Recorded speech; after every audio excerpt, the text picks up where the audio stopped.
Кеш баршаңызға конференциямызға қош келдіңіздер.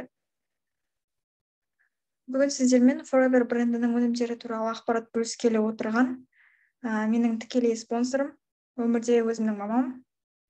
Мамандығы мұғалім, хореографиядан сабақ береді, яғни 7 баланың анасы. Бізді 9 ай құрсағында көтеріп, өмір ойында жүрегінде ұстайтын анашым, арманы үлкен, қаншама қиындықтарға қарамастан осы армандарын қанаттандыруға, осы бизнесті қолға алуға ұмтылып, армандарын осы бизнеспен бірге орындамақшы қош келдіңіз Айнұр ханым. Бүгін сіздермен көптеген ақпараттармен бөліскелі отыр. Ал ендеше микрофондарыңызды өшіріп тыңдасақ, көптеген ақпарат алғалы отырмыз бүгін. Ал ендеше бастай беріңіз, микрофон өзіңізде. Сәлеметсіздер ме? Таныстырғаныңа өте қуаныштымын. Рахмет, Камила. Бүгінгі мен енді ешкімге сабақ берейін деп отқан жоқпын. Жай өзімнің практикамда қолданып жүрген Forever компаниясының продукциясымен продукциясы жайлы айтып түсіндіріп, өзімнің қолданып жүрген продукциям жайлы айтып өтейін дегенмін. Бұл мен кішігірім тарихы жайлы айтып өтейін. Forever компаниясы 1978 жылдың 13 мамырында Аризона штатында Феникс қаласында құрылды. Компанияның негізін қалаушы президенті Рексман мырза. Біздің Қазақстандағы өкілдігі 2006 жылы ақпанның 9-ында Алматы қаласында ресми түрде ашылды. Forever компаниясының жұмыс жасап келе жатқанына биыл 44 жыл болды. Қазір компания 178 мемлекетке танымал компания. Әлемде алояның көп 100-ден аса түрі бар екен. Бұл біздің қолданып жатқан алояның өнімдері Barbadinsis Miller деген сортынан жасалынған продукцияларды қолданып жүрміз. Алояның жапырағының сыртқы қабатын алып, ішіндегі таза мияқтықтан жасалған өнімдер біздің қолданып жатқанымыз. Мен енді бұда бірінші қолданған өнімім алоя гелі. Бірінші өзіміз сары сок деп айтамыз ғой, енді өзіміз. Алоя сары сокты бірінші қандай адамға айтсам да, бөтен біреуге таныстырсам да, қалай осы өнімдерді таныстырсам да, осы алоя согын бірінші айтып өтем. Өйткені қандай қандай продукция қолдан, бірінші осы сары сокты ішу керек деп айтам да. Сары сокты ішкен адам бұның құрамында корица, апельсин қабығының алоя согының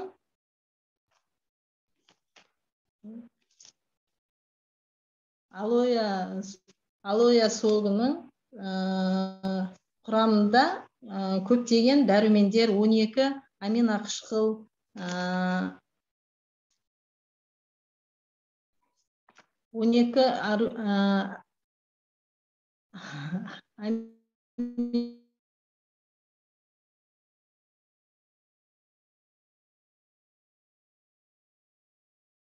аминақышқыл, 20 минерал иммунитетін көтеріп қолданғанда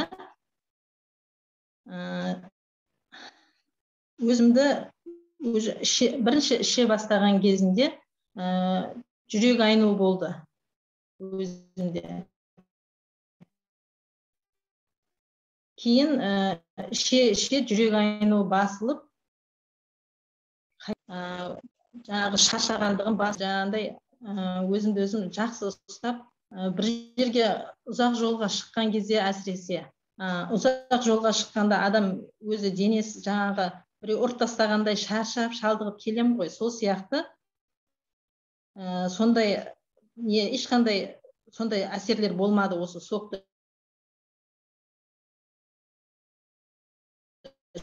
ішкен кезінде. Содан қуанып, осыны жан жаққа айтып, көтере солай түсіндіріп айтып жеткіземін.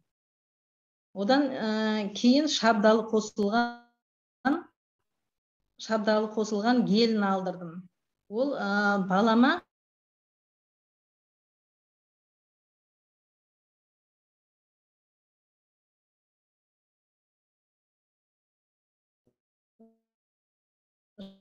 шабдалы қосылған гелді ішінде құрамында сондай витаминдер бар. Бұл адамның көру қабілетін дамытады екен.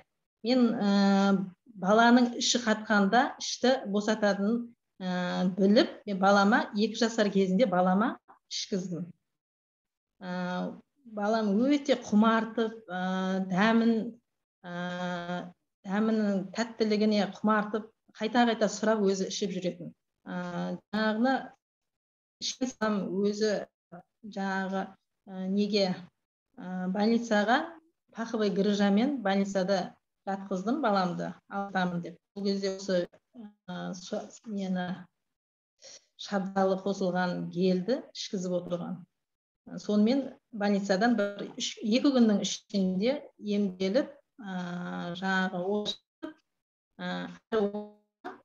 поместин солғын қосып ішкізіп отырдым. Балама поместинді ішкізгенде қан результаты төмен. Сол қан результатын көтеру үшін поместин алып беріп отырдым. Бірінші қан результатын бірінші тексерткенде 99 болып тұрған. Кейін 3 күн ішкіздім поместинді. Бір қасықтан 3 мезгіл ішкізіп отырдым. 3 күннің ішінде 130-ға көтеріп.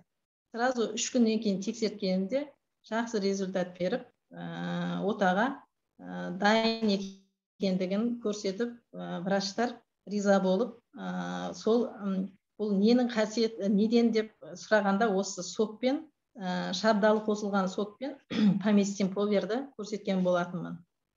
Врачтың өзі тексеріп, өте керемет нәрсе екенін, үзбей беріп отырыңыз деп маған кеңес берді.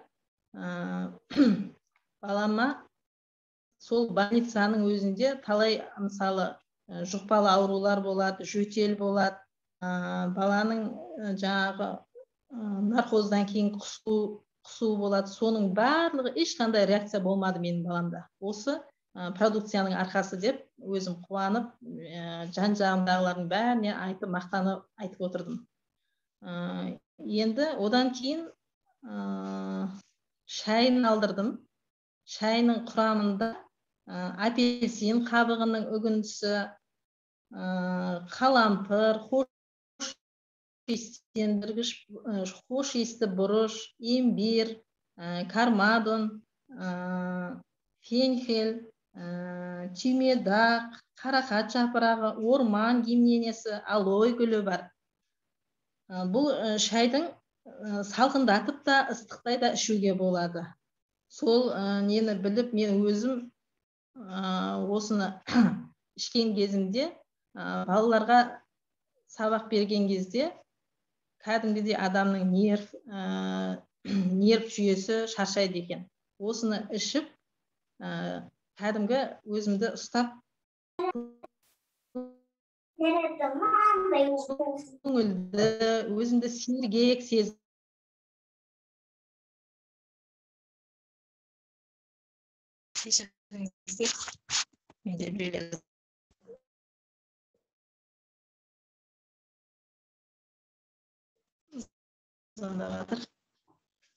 басатындығын біліп, осы шайды ішіп, өзімді өзім әдемі сезініп жүрдім. Демдеп, 2 литр суға демдеп қойдым. Қыздарым да, үйдегі балдарыма да ішкізіп, шөлдеген кезде ішіп тұрыңдар деп, өзімнің үйдегі қыздарыма ішкізгенде, әсіресе іші ауырғанда, қыздардың әсіресе жаңағындай не қылғанда, іші ауырғанда бүрісіп жатып қалады. Сондай кезде өте пайдалы осы шай екен. Шайды ішіп,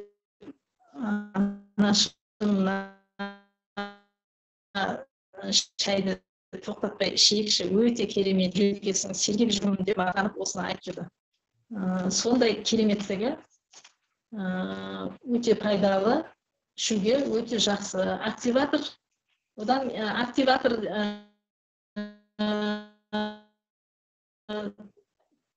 өнімін алдырдым. Құрамында алоэ гелі, алантаин бар. Бұл экземаға, бөртпеге, псориаз, сүйелге, теріге, сыбырылған жараға, құлаққа, көзге, көздің ет өскеніне, зрениеге өте күшті пай екен. Мен бір құлағым ауырсынып жүрген негізінде.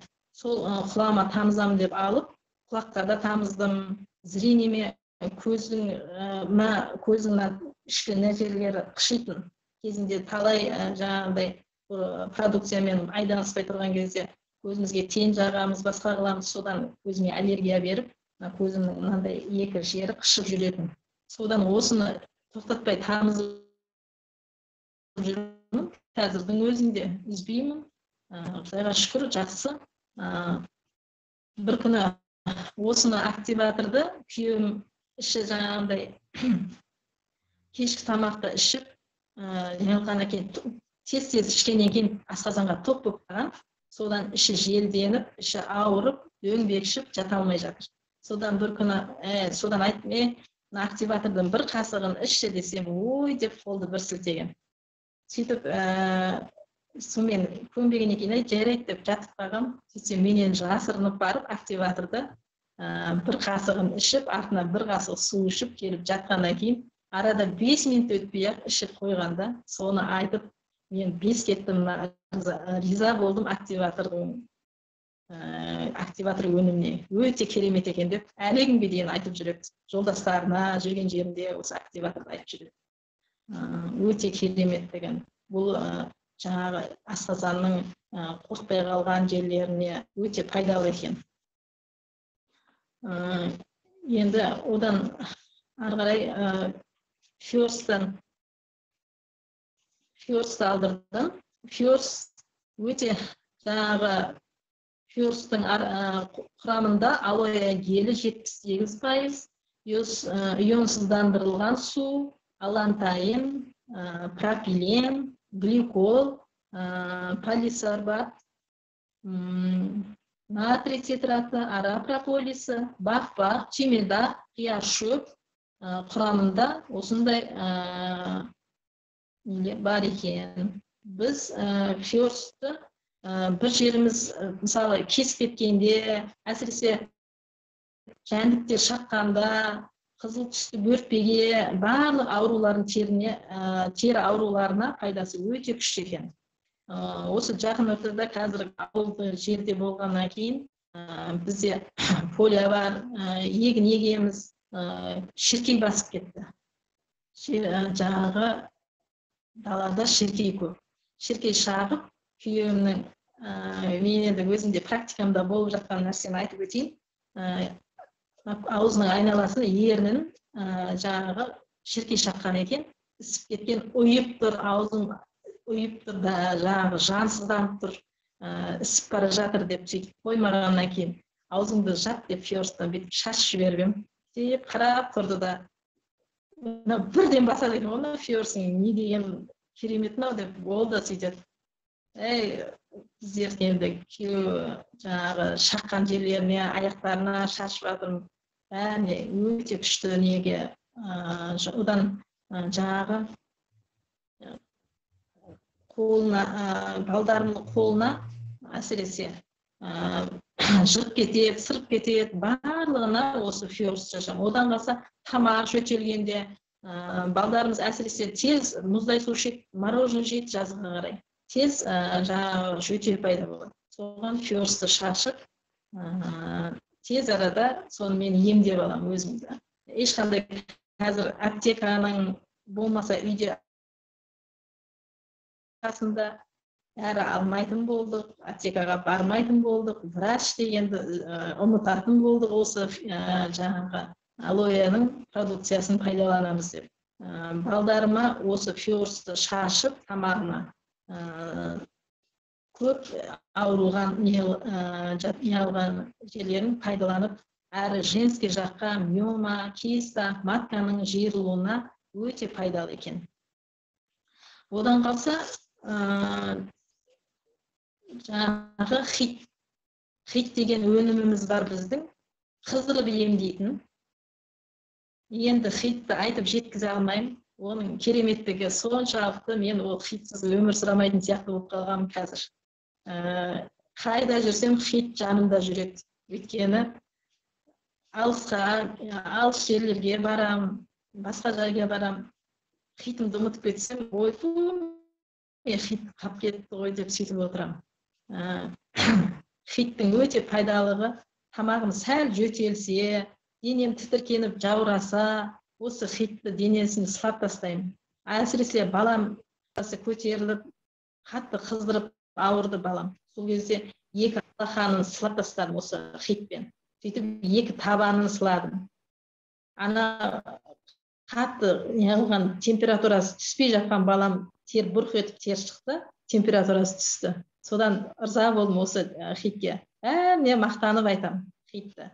Әрі тамағынан, мысалға, бір күні күйеуім жөтеліп атырып, 1 апта жөтелді, 2 апта жөтелді, қоймайды, укол салдырады, қоймайды, дәрі ішеді, қоймайды. Ақырында спирт ішті, болмады. Сөйтіп айтып, мен хитпен сылап берейін, қояды. Түнімен ұйқы жоқ, тыныштығы жоқ. Сөйтіп хиттің сыртынан сыладым, тамағын ішінен жақтым. Содан сол күні тыныш ұйықтады. Ертесіне тағы да азанымен тұрып, қайта жаға бердім, тамағына сыртынан сылай бердім. Негізі массаж жаңағы уқалап жақса, көп пайдасы тиеді екен. Тоқтатпай тамағына жағып, уқалап отырып, жағып отырдым. Содан жөтелі 1-2 күннің ішінде кәдімгідей жөтелі азайып кетіп қалды десем де болады. Содан хитті бәріне мақтанып айтып жүремін өзім. Ол хитсіз маған өмір жоқ. Қайда барсам да сол хитті алып жүремін өзім. Одан кейінгі зубный пастамыз бар. Бұның зубный пастаның құрамында алоэ гелі, сорбитол, кварц, ара прополисі, натрий қанты, натрий бензаты, хлорофений, мыс. Бұл зубный пастаның ең кереметтілігі, тісті бұрынғы табиғи қалпына келтіреді. Тістің жаңағы суығын алады. Бір күні келінім тісінің жаңағы диоснасы қатты суықтаған. Қыстың күні қалаға барып келіп, үйге келіп тісім соқылдап ауырып жатыр деп, шыдатпай сөйтіп жатқан кезінде осы немен зубной пастамен жушы деп аузына жаңағыдай кішкентай пиалайға су құйып, жылы су құйып, осыны ертіп, кішкентай араластырып, аузын шайқаттым. Содан біраз ыстықтай тұрды да, шайқап төгіп, неғылып тастап, шығап тастап, қайта шайқады. Тісі біраздан кейін қойды. Суығын алды. Одан мысалы кешке таман жаңағыдай асқазаным қортпай қалады. Мен көп тамақ жемей, сәл өзім сеземін ауырғанымды, асқазаным біртүрлі болып тұр, жүрегім айнып, мысалы майлы тамақ жеген кездері. Сол кезде әсіресе үндемей барамын да, осы зубный пастаның кішкентай бір несін тілімнің ар жағына қойып, жағып қоям. Сонымен жақсы, біраздан кейін уже ештеңке сезілмейді өзіме.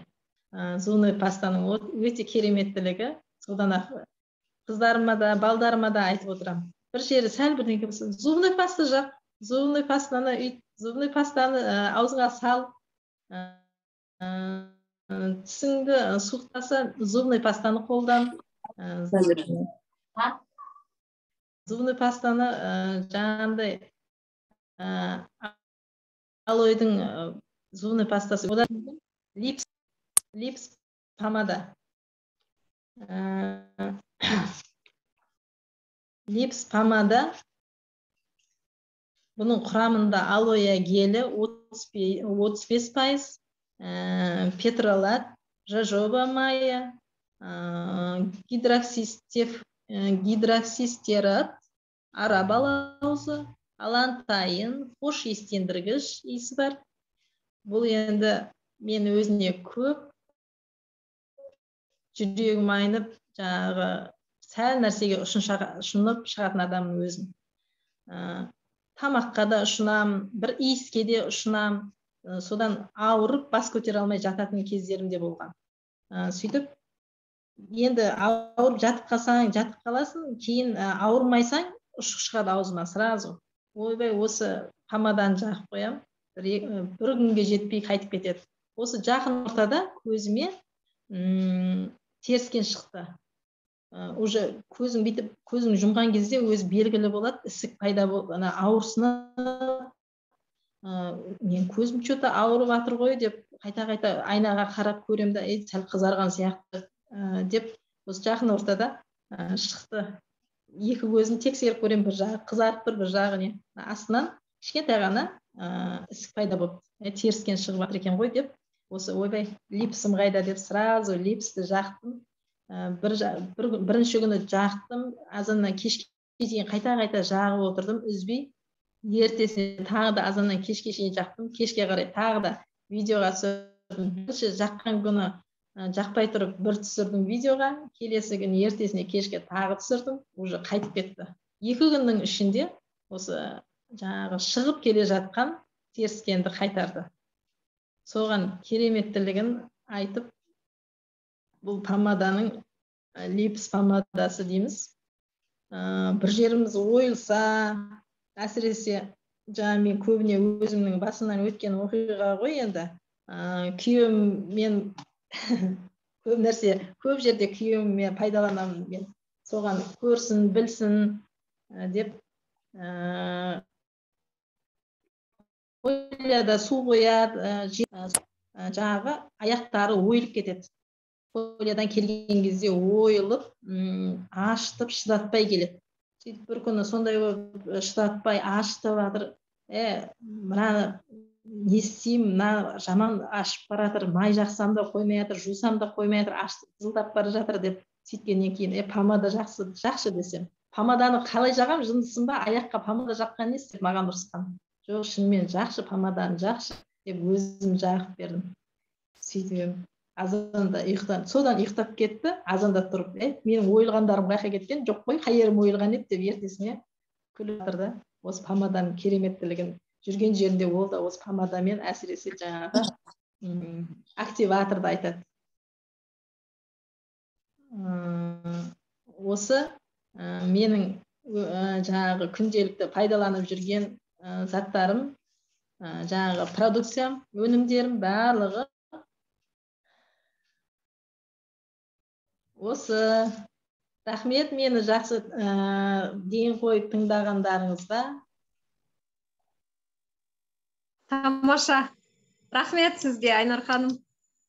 Біраз әсерлі эфир болды. Сұрақтарыңыз болса айтыңыздар, жауап берейін. Помаданы бір-ақ рет жаққаннан кете салды ма, аяқтың ойылғаны? Аяқтың ойылғанын айттыңыз, Иә. Ол ойылғанда, қызарып тұрғанда, қызарып тұрған, әлі бүйтіп ойылып кетпеген. Қызарғанда ойлайын деп. Сөйтіп соны шыдатпай ашытып жатыр еді. Соны жақтым, жатып ұйықтап қалды, азанда тұрып таппай қалды өзі. Қай жерім ойылған еді? Жоқ, мына помада жаққан жерің деп. Ырза болып айтады, әлі күнге дейін мақтанып жүрген жерінде. Тамаша. Рахмет.